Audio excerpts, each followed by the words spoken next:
Well, hello, ladies. Hello. It has been too long. Have you been enjoying your summer?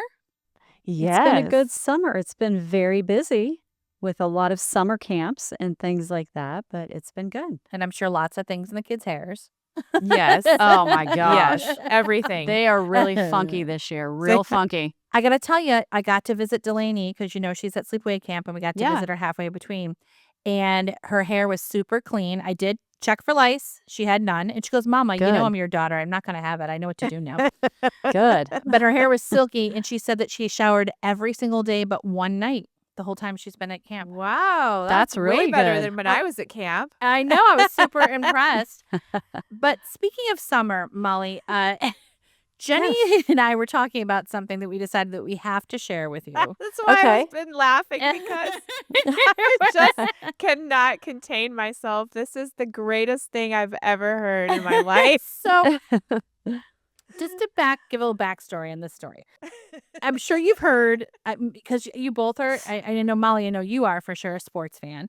Uh-huh. So I had heard rumors for many years that people will wear adult diapers to baseball games in order not to have to get up and continue to drink.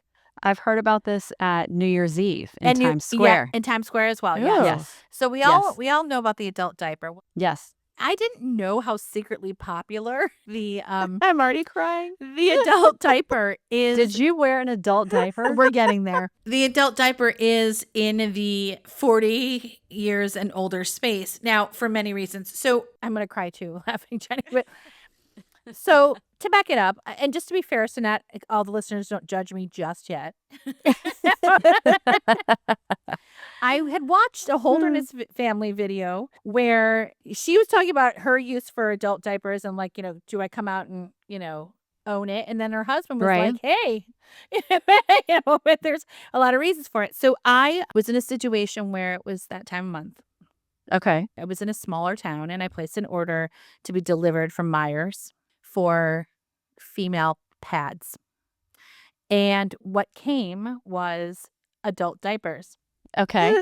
And I didn't really have this situation to get new ones. You know what I mean? Right. So I was like, okay, Right. but then I wasn't going to tell anybody about it. And then I started sharing the story in the last 48 hours. And I have now talked to 4 people who were like, oh, don't you know those are way better to use overnight than trying to mess with that. This is a secret. Everybody is using adult diapers. Nobody knows it. Overnight? But you're not telling the best part of the story. So I'm getting to that. I just wanted the backstory. I just wanted By the way, I love Myers. That's a great story. It's a great story. So I talked to several people. I was telling the story. So these adult diapers came and they're like, oh, yeah, like I've heard from several people. You might as well just wear an adult diaper. They really are the same thing and they come with elastic. Okay. So anyway, cut to I was doing laundry Oh, no. Oh, no. and didn't realize that I was on the phone with Jenny and I didn't tell Jenny.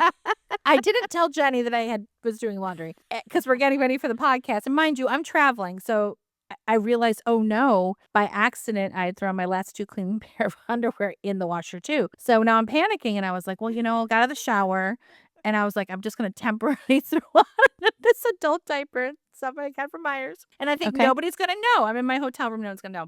I was trying to be sneaky, but Killian saw me grab the adult diaper bag and close the bathroom door. Then Killian rats me out on the phone with Jenny and goes, Mama's wearing a diaper.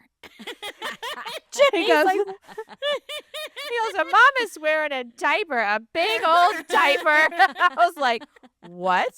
So I had to tell her the whole story. But I do want to open the conversation up for a second before we jump into what today's episode is that I do think that there is an underground use of adult diapers. And this is a very, gross. I'm not saying I'm fully committed that I'm going to wear an adult diaper the rest of my life. But I do think this is an gross subject because it's funny that the stigma and taboo around what wearing something like it Depends. And by the way, Depends has changed all their campaign to go very younger. If you look at it, right, it's young women and men up there in their little things. And but I got to tell you, it's not much different than having a sanitary, right? had, right? To have, it's like, or even the fact that we now have underwear, right? That is period underwear. Right. But Period there is underwear. this stigma around adult diapers unless you are in Times Square or at a baseball game. Well, apparently there's an underground movement about adult diapers. I mean, underground- let's talk about that. I don't know. I might be sending you both. So- I mean, it's no different than those mattresses that we have to wear in our underwear, like, After when you you have a birth. really heavy flow or when you give birth. So, yeah. I mean, it's really the same thing. It looks like I a like birth. to call them a mattress because that's in how fact- big those are. It did look like a birth underwear. But there's men and women, and I'd heard all the rumors about baseball games, and I asked another guy friend, he's like, oh yeah. And I remember my dad telling me, like, oh, the guy next to us always wears a diaper so he doesn't have to get up. I was like, oh my God, what do you mean a diaper? Anyway, so because I am so committed to the truth of this podcast, I've just told my diaper no. story. I love it. And now I we love have, it. And now we have to tell the audience, because I'm sure they've been dying to know. All right, so you girls were in Vegas. Unfortunately, something happened where I could not come, but I wanted to surprise you with something. Yes. So you got a little call message from someone. What happened, Jenny? Tell us. Well, we were getting ready for the show. We went to see the New Kids residency in Vegas. And wait a minute, we were enjoying one of the other things that you sent to the room. Oh, yeah. While Yes. we were getting ready for the show. We A were. little- Nice little little- bottle of champagne and some nice cookies. Yes. Yes. So we're getting ready, and Kara had told me, well, your surprise should be arriving in a few hours. So I literally was like, what, is she just gonna like pop up here, or like what is Or you going on? probably thought a stripper. No.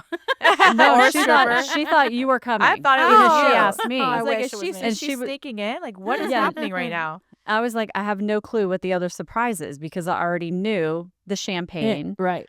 the drink ticket. Thank you very much for that also. So I had no clue what the other surprise was. In the midst of us putting on false eyelashes and putting on our fringy skirts and things, what happened, dude? So in the midst of all this, I get this text on my phone, and I look at it, and it's Lance Bass's face. And I was like, what is this? So I click on it, and it is this hysterical, awesome message from Lance Bass about my 50th birthday and to keep the oh gross moments to a minimum. Oh, and that there weren't any worms on the NSYNC bus, but he wasn't really sure about Joey.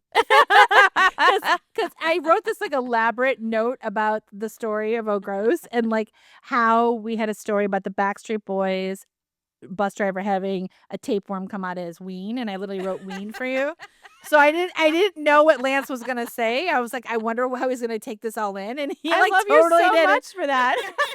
He totally would. We will put the message up on the website. It was so good, and maybe I'll tell you what. Maybe at the end of this episode, we'll actually play it for everybody. Oh, please do. It's Let's do so that. funny. And it It's was so so great. cute. We were screaming, laughing. It was the best message and so cute. And it was perfect, absolutely perfect. You literally produced the most amazing message, and he delivered it. He was He was so cute. he was such a team player. It was so good. He was.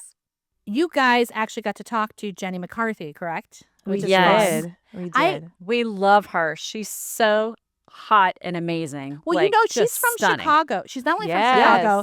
She Yeah. went to an all-girls school like me. She went to Mother Macaulay, and I went to a Oh, wow. school. It was Immaculate Heart of Mary. My cousin actually went to Mother Macaulay, but it's really funny. So she's the Catholic schoolgirl like me from Chicago. Yes. She is awesome. We love her so much.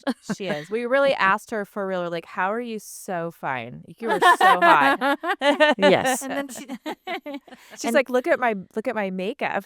We were like, okay, if we could just be a quarter as fine as you, we would be good to go. you Except, are. wait a minute, she did have an oh gross though because she had something funky going on her eye, so she had sunglasses She on, showed us. and she Oh. kind of went like this to show us her oh gross. Oh, she I showed did. you her gross She moment. I did. love Yes. that. Yes. She's so down to earth and hysterical and Yay. just, she's like, hey, check this out. And she lifted up her sunglasses. She's like, look, I've got this little eye infection down here from getting eyelash glue on her bottom lash. And it gave her a little infection on her lash.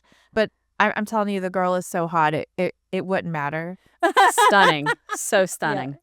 Amazing. And then we told her about Oh Gross. And she was like, Yes, I love everything gross. And by the way, her makeup line, Formless Beauty, is amazing. It is. I have the Oh, lip cool. gloss on right now. Oh, it's really Mhm. pretty. Mhm. Oh, Thank look you. at that. See, that's a plug now. She has to come on the show.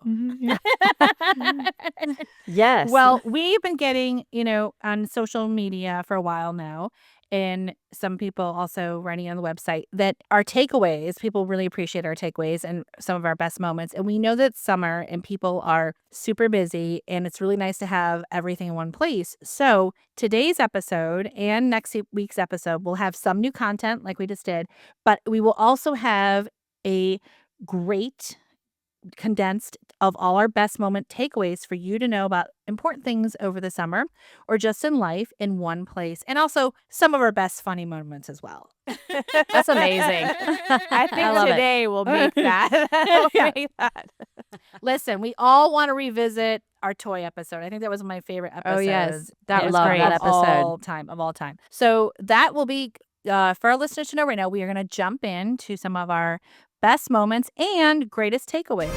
Oh, gross. The drama's about to end, 'cause gross. Stop asking for a friend, taboos. Icky is what we do, just science. Yeah, it's not so weird. Your gross out journey starts right here on Oh, gross. So, to start off this best of episode, we are going to be talking about toys. We're going to be talking about some gross and moldy toys, and also one of the biggest toy failures of all time. It is 1982. I'm feathering my hair, and Alanis Morissette is on the TV. But she's not a famous singer yet. She's being slimed on You Can't Do That on television on a new kids network called Nickelodeon. It's 1983. Your mom is yelling that you destroyed the couch with green baby puke, and there's powdery dust all over the floor and in the sink. But you were just keeping your baby alive, soft and sweet. She can drink and she can eat. Baby alive, beautiful face, dressed in pink and pretty lace. It's 1986, and you're excited because you just scored Patty Puke and Bad Breath Seth, trading Garbage Pail Kids cards. And you love that they look like someone took your cute Cabbage Patch doll and put them in a blender. As kids, we transfer a ton of germs and sometimes gross things to our toys, but some toys are just plain gross on their own. In the spirit of the holidays, today we will talk about everything gross with toys and take a little walk down memory lane because, guys, don't you agree? The 80s had quite a few gross toys. Oh, yes.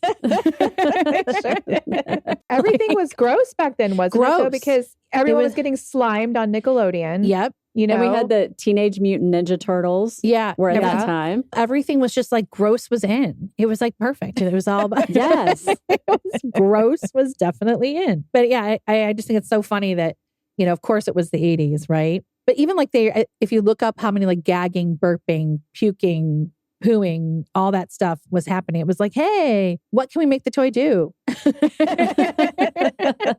Speaking of the history of toys, I'm super excited about our guest today, Chuck Neer. He's not only a toy historian, but he is also the son of the founder of Whammo Toy Company and American inventor, Richard Neer. And he himself is a toy maker, has a company called Spud and Rich and a whirly-go-round that he's invented. And he's just a joy. And I'm sure he's going to have more to add to this conversation and take us down the toy memory lane. Here's Chuck Neer. Hi, Hi, Chuck. welcome. how are you? I'm going to give a little backstory, Chuck, so they know how we know each other. So my very first documentary that I directed was called Big Time. And I went and interviewed across the country iconic companies and people and asked them like what the greatest failures were that led to success instead of starting with success. And when I they think all you got- said no, she came to me. No, not true. When we decided we were going to do a toy episode, I was like, we have to have Chuck on. And I literally informed him yesterday. So It's like the theme is gross. So you've got to come to the table with all your knowledge about gross toys. Ugh. One of my favorite Whammo toys that is definitely in the gross category is Instant Fish. Instant Fish. We have to talk about Instant Fish. Do you eat this or do you play with it? No, Chuck, you need to tell us all about the Instant Fish. There's a tiny little aquarium in here and a little packet of fish eggs. And you fill up the aquarium and you put the eggs in there and fill it up with water. And then in about a week, you start to see little tiny fish swimming around in there. Jenny's all excited. And they grow into about the size of a guppy. And it was fabulous. It's all because they heard about this ichthyologist, guy who studies fish. There are these fish in Africa, down in the Kalahari Desert, where it's really dry in southern Africa. And they have rainy seasons. And these big water holes fill up, and then the fish hatch from the rains. And when it dries up, and summer, the eggs they laid are still there in the mud till the following year when the rains come again, and then they hatch. That's how they survive. Wow! So they found out about this and got a bunch of these eggs, and it was the biggest toy at Toy Fair in New York that they'd ever seen as far as taking orders. They were writing orders hand over fist. I mean, they just couldn't. They were coming in the middle of the night and slipping orders under the door to them. Everybody their hotel wanted rooms. Instant Fish. Oh. Yeah, it was just What year was this? 62, I think it was, 1962. I mean, there's millions and millions of dollars of orders. The only problem was when they got all these orders, Dad's in New York at the Toy Fair and Spud's back at the plant in San Gabriel. And they started lining the factory floor with wading pools and filling them up with water and putting these fish in them. And they couldn't get the fish to breed. They couldn't get the fish to get in the mood, so to speak. They tried playing Frank Sinatra. They were playing Sinatra and wait a minute, Dean Martin. You have to tell. Wait, I need you to just set this up for us. So they're literally playing music to try to get the fish to get it on. Yeah. Barry White wasn't around then, but they used Sinatra and Dean Martin, and they tried everything: classical music, the lighting. They changed the lighting, darkened it. And they were beside themselves because they couldn't. And they ended up having to cancel every order except for Sears and Montgomery Ward. Wow, that they were able to fill. Oh no. So did they have research, like solid research, where they were like, hey, listen, fish get really horny if you play music? Like, was there some sort of like research that they were like, that's why they were trying the mood lighting and the music? Well, there was a lot of beer drinking going on at the time, I think. They're just sitting around cracking a beer like, hey, try the Sinatra. What can we do now? Come on. Let's go, Flipper. Come on. They hired an ichthyologist from La Cañada. He didn't know what to tell them. He thought they were nuts. They bring them in, they're like, can you make this fish?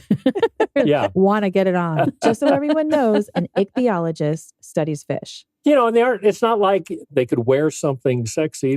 Fish don't wear anything. So they were like, too much pressure. Okay. We're in like a warehouse and you've got us in like a little tide pool. Yes. Okay. Right. They were not satisfied with their wading pools. This is not what we do. This is not how we do it. This is not romantic. This is not romantic. Maybe they should have given them some beer. I don't know. Right. Some wine, something. Yeah, some wine and dine them. This is the funniest thing. So Baby Alive's been around forever. Right? Yes. Yeah. 1973 it was invented. And then I got mine though in 1984. No, 1983. I got mine in 1983. It's still around today. I mean, my daughter has gotten multiple versions of it. And it's like the worst. Every time she opens up, me and Brian look at each other like, no, not another Baby Alive. And it gets like crusty around the mouth and like just dries up. Does it still poop its diaper? And yes, it poops and it looks like it's barfing. Like it literally spits up. It spits up. They actually have stuff on the internet of how to clean out your Baby Alive because they mold inside. They do? Oh no, that makes sense though. They do. So I was looking all over the internet, and there's YouTube videos of how to clean out the inside of your pooping and peeing baby alive. Wait, What do now you I'm going to go put- check is for it- mold. I know. Is it like, do you put vinegar in there? Yeah. Alcohol? Like, what do you put in there? Vinegar and water. Yeah. Vinegar and water. You kind of flush it out with vinegar and water. But people were talking about, what am I supposed to do? My daughter's baby alive is all molded and there's mold coming out of its mouth and its butt. Kara, go get that baby alive right I know. now. I was just and thinking, go should we check it. swab? Should we swab my daughter's baby alive? Yes. Yes. Yes. See we what's need a live inside of them? test. Yes, that we might be need a live follow-up test. episode, right? Live test it. Yeah. Are there any Yeah. toys that Whammo created that like had something like that where because they were dealing with water weenies or anything else, there was mold or anything that people weren't thinking about that could happen? They said that super stuff should be refrigerated because it would grow mold over time. Oh. And, when you weren't playing with it, you should put it in the fridge. That's just because it was, of the moisture in it. Right. And the refrigerator would slow down the process of the mold growing so kids could play with it longer. But hey, if you have to, it's going to grow mold and you got to buy another one. That's all. Right. There you go. So yeah. super stuff, the original slime, we'll call it the original slime. Yeah. Would actually grow mold. And did you put yours in the refrigerator? Oh, yeah. You did because your Oh, you dad did? told Okay. you. Okay, that's good. Well, your dad they, knew. They have it on the package too. We put it in the fridge. And in the summer, that was great because it was so cool when you brought it out and make face masks. Was that with cold? it. Oh, gross. I still have not cleaned my baby alive. Listen, after that episode, I scrubbed Delaney's baby alive with vinegar. Thank you. Well, for all of our new listeners who want to go back and listen to more crazy stories from Chuck Neer, who is the son of the founder of Whammo Toys, that episode was Toys That Made Kids Giggle and Parents Cringe. Next up, this was the episode that gave me travel nightmares for weeks. Those pesky little pets that like to hide in your suitcase and live in your hotel room. Oh, no. Next up is our episode about bed bugs. Yeah. Oh, gross. They are flat and about the size of an apple seed, and they can be found anywhere. And I mean anywhere. And unlike spiders, they actually love to come out at night and bite. They hide in cracks and crevices. But once that light is turned off, they love a good cuddle and a snuggle because, like Kara said, it's time to feed. These little buggers are a bit trickier as they can hitch a ride home with you in your suitcase or even on your clothes. But they really just want to be with you warm in your bed. So don't let the bed bugs bite. So today we have on Bill Carlson. He is a scientist. He owns Nature's Innovation, and he actually manufactures numerous all-natural, non-toxic products to manufacturing a bed bug product as well. So he's the bed bug dude. He's the bed bug guru. He is. I love it. And Bill's products are used to safely treat bed bugs, not only in residences all over the U.S., but also in hotels. So even businesses have used his products to get rid of bed bugs. Hey guys, Hey, Bill. Hey! glad to join you. So good to see your face. Yes. So nice to meet you, Bill. I've heard so much about you. And that was all good stuff, by the way. yeah, Everything bad. Yes. Well, I'll let them be the judge of that. So that's okay. Cannot wait to ask you everything bed bug. Yes. Well, we So got many plenty to questions. talk about. So I have something for you, Kara, that I want Bill to talk about. Uh-oh. I want to talk to you about the way that bed bugs mate. And I want Bill to tell me if this is right. Because I have known this for a while, but I really want to be sure this is true. So from what I understand, the male bed bug has a razor sharp penis, and he stabs the female in her abdomen. What? And he usually waits until she is engorged with blood so that she has a harder time fighting him off. And that's how they mate. Is that right, Bill? yes, it's absolutely right.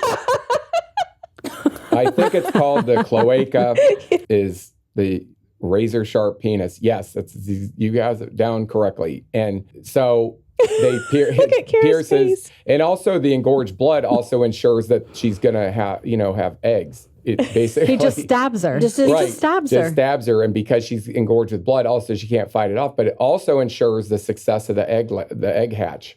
So that's part of the the entomology of it. Yeah. Absolutely right. Yeah, it's kind of shocking, huh? That's so terrible. Bed bugs are that's you know what? That's when they can live without food for a year. Because who would want to mate? And then I believe that she, ends up dying after that process. Oh my gosh. They spawn very, very rapidly. If you don't get it under control and you think you have a problem, you need to hopefully figure it out pretty fast, because before you know it, you're going to have quite a few little ones running around. And this is how they can end up in your suitcase, or you bring them home or whatever. Just that the quantity of them can multiply fairly quickly. So what you're saying is after this episode, we're all going to be checking out of a lot of hotel rooms? Basically, it's something you should look for in a hotel when you check in. It's pretty easy as far as just pulling back the sheets and looking for brown stains, which is the fecal matter. So I need a little clarification on the brown stain, because I've also stayed in hotels where I've pulled back the sheets and there's been a brown stain and it wasn't tiny. the stains are blood stains.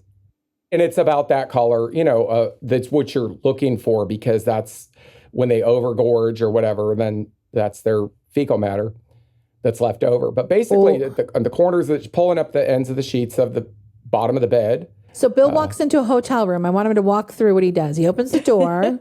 Tell me what you do. I carefully open the door and see if there's any bed bugs peeking around me at the corner. And I say, okay, see you guys later. But basically, I go in, I immediately go pull back the bottom edge of the sheets, pull it all the way back, all of it out, out that far, and take a look for any fecal matter, any weird dark spots or black flakes or flecks or anything in there. If there's anything that doesn't look just like a clean bed sheet. And then I have gone into hotels where I didn't see bed bugs, but I saw other flecks of junk or whatever in there. It's like, no, I'm not. I asked for another room. It was fine. Whether it had a bed bug problem or not, I don't know. So going back, so they're clear. You can see through them. And the only reason you can see them is because they've overstuffed themselves on our blood and they're filled with poop now. Is that correct? Correct. Yeah. You got that pretty, accurately. If you have a bed bug outbreak in your home, or you think you might have, can you walk through the steps of what you first want to do? First, you have a bed bug outbreak in the home. You're going to want to take all the sheets off carefully, so you're not getting more on the floor, and immediately black bag them and, take them outside until you decide, hey, I'm not going to throw this out, or leave it in the garage for a month, or if it's cold outside, leave it out there for, whatever. You're still going to need to wash it, but it definitely slow them down, but basically take off all the sheets and strip the entire bed, and then the vacuuming process starts. You really want to use a vacuum with a HEPA filter on it, because even, there's a possibility some of that could come out through a vacuum that's a non-HEPA based. After you're done with that vacuuming process, which is extremely thorough, and I've done it, it's physically demanding to tear the whole bed apart, take it, literally lay it on its side, doing all the sides, the box spring, everything, including the underside. A lot of times that piece of cloth underside is down where all the cats hide or whatever underneath it, and vacuuming out that whole thing. Also, you're taking care of dust mites. So that's a good thing, right?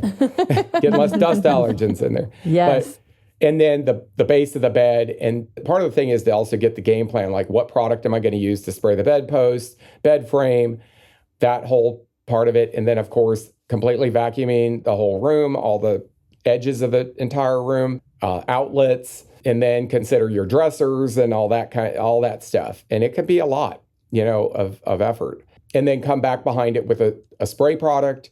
And then, you might want to consider these if you're going to put the bed back together or buy a new mattress, get that out of there completely. If you're going to get the new mattress in, I highly recommend getting like a breathable air mattress cover that's high quality, and they're not cheap. They're $100 to $200 for one of those. But basically, encase the whole bed, and that should make the next step, if you have to do it again, a little bit easier. Then on the treatment side, the spraying, there's dust like diatomaceous earth that you can use that is based on little tiny diatoms that come from the Utah desert. Ancient diatoms are ancient fossils that are from millions and millions of years ago. So some of the most early fossil evidence of algae and different things like that from like the late Jurassic period and before. So how do diatoms tie into now then? Well, diatomaceous earth is used in a lot of different pests, trying to get rid of them. Tiny diatoms are like little tiny razors to these, to any kind of insect. And it slices them and then it dehydrates them. So there's a dust aspect if you want to do that. Not everybody is excited about putting dust everywhere in their house, and then you got to vacuum it up. It's something that you can use so you for fleas. dust it through your house as if a spray. You can, but it makes a mess. Makes a mess, and you have to vacuum it doesn't go out. away. You know, you've got to vacuum it back up, and there's an aspect to it, but it's not like I wouldn't coat the whole room in it in the dust part. And then you're going to just be monitoring. You know, so if you use these bed kind of like coasters underneath the bedpost, that can help eliminate something, either keep them on the bed or off the bed. But that encasement's a big thing because even if they're in the inside of the mattress, they can't get out. So that's a huge one. Okay, I have to admit, because my husband's making me, I have still put the suitcase on the bed, even though I learned so much from that episode. He was like, what are you Kara, doing? I did know. you not I know. learn your lesson from it? And my husband had literally just talked to my brother-in-law, who's a pilot, like a couple of days before, and he was like, oh my God, I don't like touch anything to the bed. Like, I don't want my clothes on the bed. I don't care. I'd rather sleep naked. I would not want anything on the bed. And I know that. And Molly, you said you would tell people, just take your clothes off. Don't wear any clothes if you think you got bed bugs. But I know Yes. my husband, I did. I put the suitcase on the bed on this trip, and he was like, what are you doing? Not on the Yes. bed. Where is the hotel little The stand that you're suitcase supposed holder. to put it Yeah, on? the stand. Because the other tiny suitcase was on it, but I will never do it again. But Move yes. the tiny suitcase. I'll put it on the desk. on the desk. It was yes. a plastic suitcase. I was thinking, I know, I'm making this up. I know that it doesn't matter what kind of suitcase. Don't put it on the bed. I know. Yes. Guilty as charged. Anyway, great episode. If you want to learn about more things that you should not do when it comes to bed bugs and how to make sure you can stay safe, check out that episode, which was called what, Jenny? It was called Bites in the Night. All you need to Yeah. know about bed bugs. Bomb chicka bomb bomb. Boom, chicka, bow, bow. Or not. But not that kind of bite. You know what else you can take home from a vacation if you're not careful? And thank goodness Jenny and I did not bring this home from Vegas. What?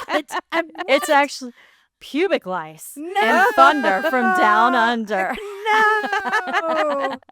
Great episode because we love Cleve, but no, I thought I was going to forget about the pubic lice. Yes, it's true, but you can also take home a tapeworm or other parasites, which we learned in some viral truth moments with Dr. Steve, our favorite.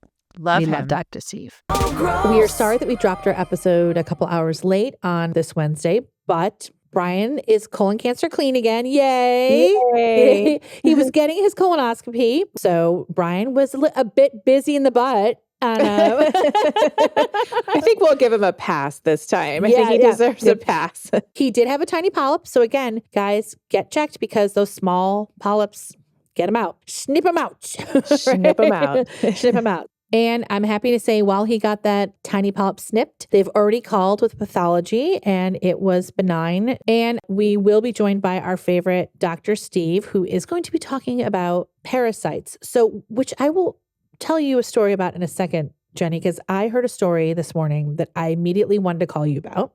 Okay. Because you know parasites are my favorite. I know parasites are your favorite, but I did not because I was like, I have to hold it for the podcast. for the reaction. So the story that I heard this morning is my stylist who blows my hair out. She told me the story about one of her friends who went to Vietnam, who's Vietnamese. And when he got back from a long trip, he was in the shower and felt something sort of peeking out of his bunghole. Ooh. And at first he was like, what's that? You know, kind of didn't feel, anything. And then realized it went back in. Oh, So he decided to, pull it out. we'll say investigate. Okay. Okay. Investigate. to not gross anybody out. And it was a tapeworm, and he pulled it out. And then found out later when he went, assumed to the doctor, they like warm water. So they kind of like wiggle out a little bit. Oh, I had never heard that before. I had never heard that either. And I want to ask you if you had. So you have not heard that. So we will have to ask Dr. Steve about the warm water. Yes. But I was like, oh my gosh, I just visually was like, can you imagine like standing in your shower? All right, let's get Dr. Steve on. Welcome, Dr. Steve. Welcome. Hey, Jenny. Nice to be back. We have a lot to talk about today, but for this new segment that we're going to start doing with Dr. Steve, Are you ready for the name? Are you ready for the name? Give it to me. I'm calling it Viral Truth. I love it. Because I love everything viral. Right. And so here's the thing. That will cover both meanings of viral, as we know. Yes. And Dr. Steve has been inundated with so many texts from me and questions. I'm so sorry, Dr. Steve. Let me apologize because I know how that is. And for those of you who don't remember, he is our infectious disease guru and hilarious. And so I finally said, Dr. Steve, will you just let me fire questions off at you in person instead of on text or when I send you videos? Today, we're going to do questions with him because I want to tackle the urban myths around like infectious fiction, I'm calling it. Oh, that's a great idea because my grandma would always have something to say. If you don't do this, then this is what's going to happen to you. Exactly. And I have noticed, and I've been very aware last few weeks, like even in my mom's circle, it happens all the time. Like, is it an urban legend or myth, or is it actually like something that people have known for, generations, and that's why? Yes. My stylist, who told me a story, because she knew we were talking about parasites today, told me that her friend, who's from Vietnam, spends a long period of time in Vietnam, on and off, went to visit family, came back, and he told her a story that he had a little gastro discomfort, nothing big, right? And was in the shower, and he felt something moving about by his bum. Okay. Didn't know at first, then felt it again, reached out, felt like something went in, did a little research digging and pulled out a tapeworm, found out from his doctor that tapeworms like warm water. Urban legend of worms or possible? I suppose that's possible, but you can certainly pass the tapeworms, no question. That's not the usual scenario that you get. In that kind of situation, a worm large enough there, you probably pass some proglottids, some little segments of the worm that you can sometimes see, and you can actually diagnose tapeworm infection like that. They're usually higher up than that. So I wouldn't say that's impossible, but I never had somebody come to me with that story. And I live inland, not on a coast, and there might be somebody that has seen more exotic parasitology tales, if you will, than I have. But I couldn't say that it couldn't happen, but I would think that's pretty uncommon. One of my favorite stories in training was I was called for an emergency consult up on the pediatric floor, and I ran up there and found a young boy about 8 years old sitting in the bed perfectly happily. He was from Kenya and only just recently had come to the United States. And he was sitting there in the bed, sitting up perfectly happily with about 4 inches of worm dangling out of his nose. Oh, my goodness. And so I looked at him and I said, have you ever had this before? And he said, no. I said, some of your friends had it before? And he started grinning and said, yes. So I asked for some gauze to pull this out. And we pulled about, 8 inches or so of worm out of his nasopharynx. That was an Ascaris worm, which is a much larger worm. They go kind of quite... That'd be uncomfortable, wouldn't it? He was perfectly okay at the moment, but I can't imagine it would have been easy later in the day. Yeah. Sounds like to me, out of all the urban legend of worm stories we've heard, that the butt story in the shower is probably the most likely if one were to be true, because it's the butt, right? Yeah, no, one could pass a tapeworm, no question. In fact, what happens is when you kill these tapeworms with the anti-parasitic medications, and there are several, they basically just die and relax and fall off. And so you can pass the worms after that as well. So worms can come out your nose. They can come out your bung. Yeah, Ascaris worms, they're much larger, and they're around a pencil. How do you get those? Is that same thing eating something? These parasite life cycles are very, very complicated. They will go in your gut. They will then go through the bloodstream when they burrow through your gut, go to the lung where you cough them up, re-swallow them, and that's when they grow into the mature form and excrete eggs and the like. So you cough them up and then you re-swallow them. Yeah.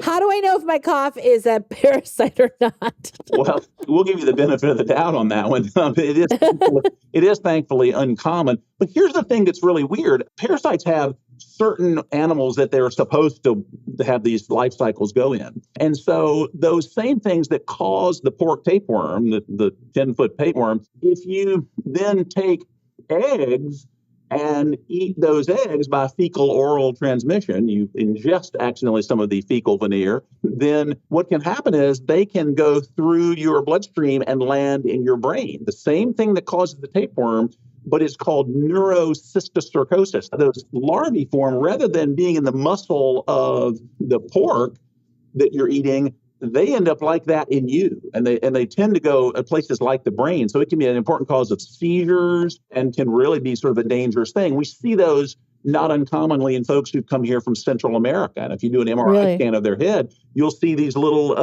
larval forms, cysticerci, in the brain. And you can even see the little head of the developing tapeworm, but they're much smaller. And how do you treat it when it's in your I was brain? going to say, what do you do for that? Yeah. So some of them, the parasites have already burned out and died there because they're not supposed to be in us. They can't really flourish there like they can in other animals, like in that case, pork. So a lot of times you don't even have to do anything in the way of antiparasitics. It's kind of burned out, and you just give anti-seizure medications if they present with a seizure. You can give antiparasitic medications to kind of kill them off faster in some situations. It depends on the situation that you're in. But the big problem there is that they cause calcifications and scarring where they were in the brain, and it can lead most typically to some seizures along the way. And that can be long lasting. But the point is that these life cycles are very complicated, and so it's supposed to be in pigs. But if you ingest stuff in the wrong way that the pigs would have, then you can end up with a different form of disease. You don't get the tapeworm. That was sort of the typical human form of it, but you can get an aberrant form of what happens to the pigs. Yeah. And it ends up in you, in the brain or such, rather than in the muscles of pigs with those same little larval forms.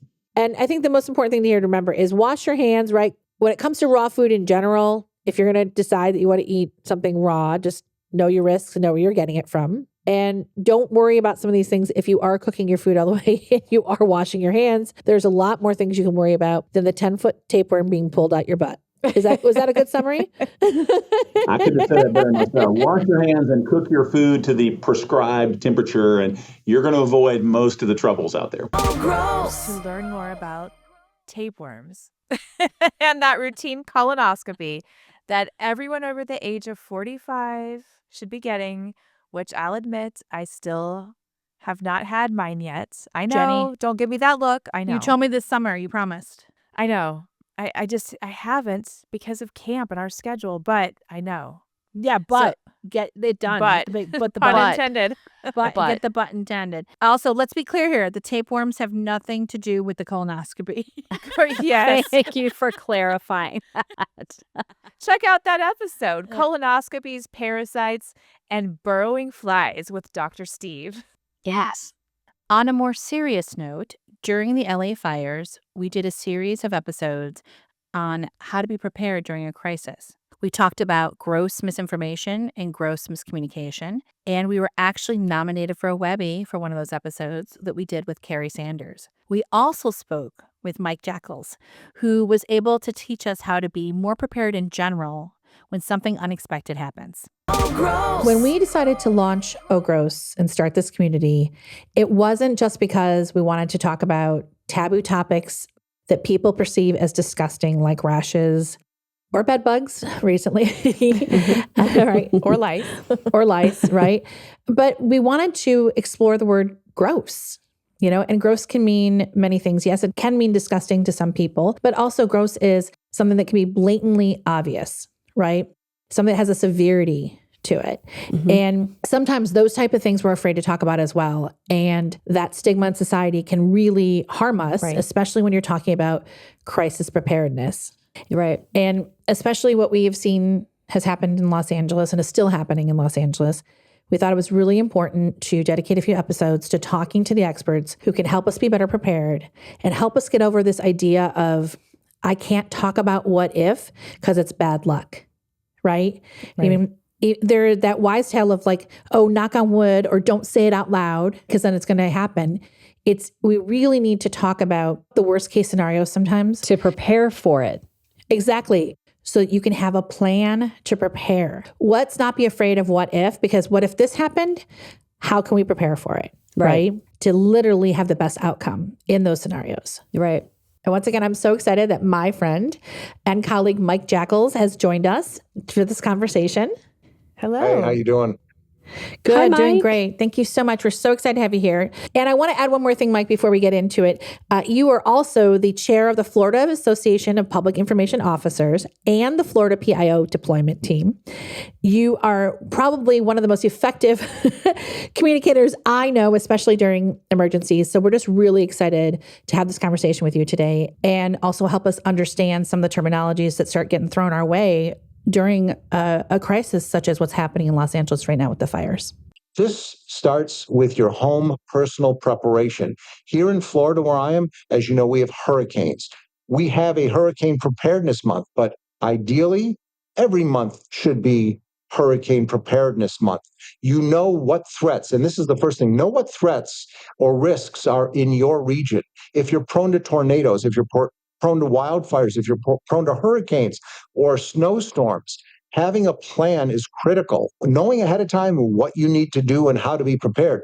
For us in Florida, hurricanes are relatively easier to message than a wildfire. And here's why. We have lead time. We know because of the technology, we're 7 days away. We're 5 days away. Where the landfall is going to be, yes, it's going to change. Do you need to evacuate? I mean, it comes down to, at the last minute, that's practical, evacuating people if necessary, because the last thing you want to do is evacuate people from one area into another area, and that may end up being the affected area.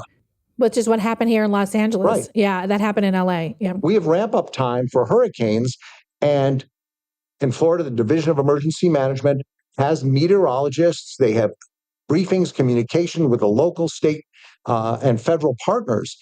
So we have a good idea before a storm what we need to do and where we need to stage our responding crews and things like that. And they're pre-staged. This was just such a huge event, multiple events with multiple fires. I mean, there's no fire department that could handle single-handedly anything like this. So people get creative too. It comes down to, we saw people that were hiring professional firefighters to, protect their homes. We saw people using portable pumps from their pool. I saw on the news that somebody saved his house and a neighbor's house with an investment of a pump and hose to save that. So, it's about having a plan, being prepared, and you have to, expect the unexpected. Well, I think too, we were just talking about that people are afraid to talk about disasters before they happen. It goes all the way back to the wives' tale of like, knock on wood, or don't talk about that because then you're going to manifest it happening. There's this idea that we're afraid to really talk about, well, what if the worst case scenario happened? What would we do? It's that fear and aversion. If you don't think about it, it's not going to happen. But the best thing to do is to have a plan and be prepared. And you have to, plan for whatever hazard may impact you or your region. So, Mike, walk us through like your top things to know and prepare for, if you're in your home for crisis preparedness in general. Well, I would start with fire safety in the home. Okay. Fire safety first and foremost. A lot of resources, the National Fire Protection Association, nfpa.org. And it starts there. Home safety. Smoke alarms. Do you have working smoke alarms in every place in your home, in every bedroom, every living area of your home? Do you have carbon monoxide alarms? Carbon monoxide alarms are very important now with generators here in Florida.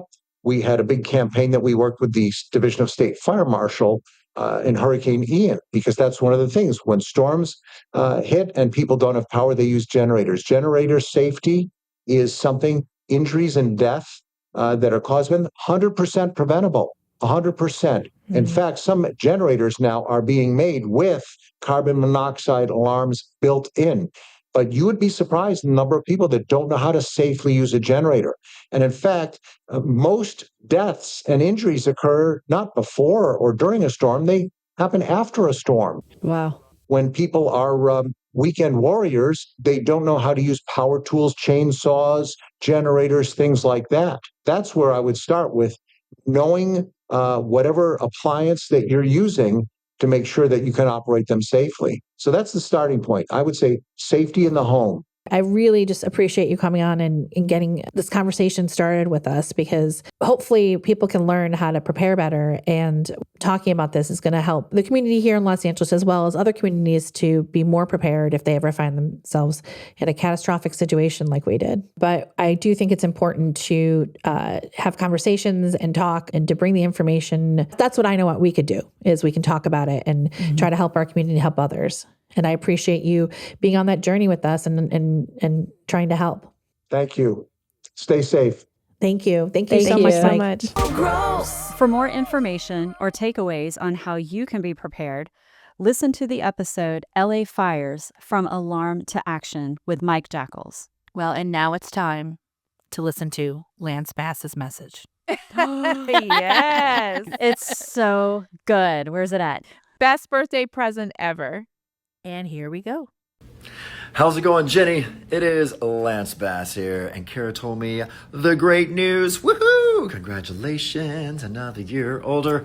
All right, she sent me here to officially help you say bye-bye-bye to your 40s and welcome to the best decade of your life. And it sounds like you're surrounded by a lot of love there, so hope they spoil you rotten. And yes, I'm very intrigued about Intrigued opening up for Backstreet Boys. That is amazing. And yeah, shout out to Oh Gross, and I can guarantee you there were no worms on the NSYNC bus. Yeah, none. Now, Joey, on the other hand, I don't know. But anyway, I hope you have an incredible birthday. You take care, and talk to you later. Mwah. Oh yeah, oh by the way, Kara wants you to know that she is very sad to miss the Vegas trip, but let's keep the Oh Gross moments to a minimum. All right, take care. Mwah. If you love that message and you want to listen to it once again or watch it, you know where you can see it? Well, it's on our awesome website at ogross.com, where you can get all these takeaways in one place, but also you can play Lance over and over and over again. All right, so y'all, that moment had us screaming, and you will be too. So head over to our socials at It's Oh Gross. You can check out that cameo appearance, as well as maybe some fun pictures and things like that from Vegas. A little behind maybe the scenes. some videos. Maybe some And behind some- the scenes. And Uh-oh. definitely some behind the scenes. Yes. Hopefully the Oh Gross moments for Jill. And maybe we can talk about little tattoos on social media. It was a little tattoo moment, right? Right. Yes, there was a was. tattoo moment. Yes. There was. But we had so much fun. And I know everyone's going to want to come back and listen because, girls, we're going to be talking about molluscum. Yes. Coming What up. is it? Every Just in mom time. chat group wants to know what this really is. What is Yes. it and how do you get rid of it? And we've got some really interesting tea or juice, I should say, on molluscum. So be sure to check us out for that. And other best of moments are also going to be coming up. So stay tuned. So come back next Wednesday to hear us, and follow us wherever you get your podcasts. If you're not following us, follow us right now. Oh, gross. That drama's about to end, 'cause gross. Stop asking for a friend, taboos. Icky's what we do. Psoriasis, podiatrist, and pinworms too. It's so gross. No need for strife, because gross. Life is part of life, it's just science. Yeah, it's not so weird. We got the facts, nothing to fear. Oh, gross. It's just science, no, it's not weird. It's just science, nothing to fear. It's just science, so wipe those tears. It's boogers and rash and that sticky scratch. Oh, gross. That drama's about